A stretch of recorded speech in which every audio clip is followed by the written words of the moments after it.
Matteo Droin is a visiting fellow at the Center for Strategic and International Studies. He is now joining us live from Washington, D.C. Mr. Droin, welcome to the show. It looks like it's going to take a lot for Ukraine to attain the membership of NATO. There are several caveats that the nation clear or must clear for them to join the alliance, and among them is eradicating graft and ending the war.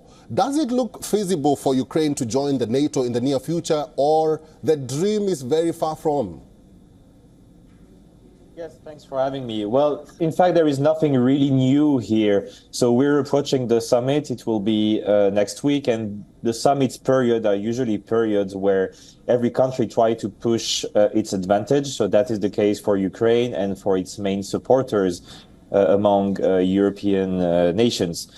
But the odds of Ukraine joining directly the alliance are, as you mentioned, quite distant. And first and foremost is not really about corruption, is the fact that Ukraine is fighting a direct war with Russia on Ukraine territory. And the fact that if Ukraine joins NATO, that would mean that NATO is at war with Russia directly on Ukrainian territory. And so that could raise the prospects of escalation, as you can imagine. Mm-hmm. So now the question is really, do we define a clear timeline, a clear path for Ukraine joining NATO, which is something that will happen in the future. It's not the question of if, it's the question of when, because this is already in NATO documents that the Ukraine will join NATO in the future. Mm-hmm. And so it's defining that path, and there are several other roadblocks that you mentioned, and also the fact that reform is expected, and that is not only a NATO requirement, it's also the case for the European Union.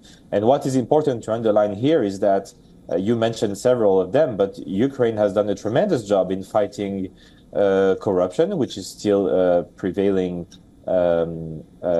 aspect in the Ukrainian society, but there have been tremendous efforts being made, and certainly some others will be necessary. But this is part of the, let's say, due diligence to eventually join the alliance in the future. That is not so close, but is not a dream either.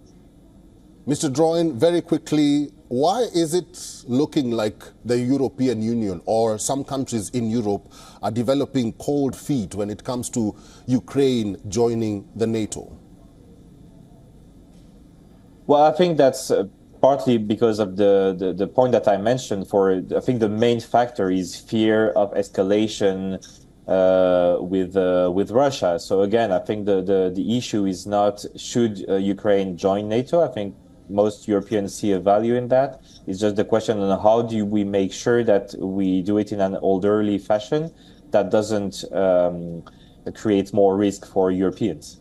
All right. I've been talking to Mr. Matteo Droin, who's a visiting fellow at the Center for Strategic and International Studies. Mr. Droin, thank you for talking to us today. Thank you. For all the latest news, download the WION app and subscribe to our YouTube channel.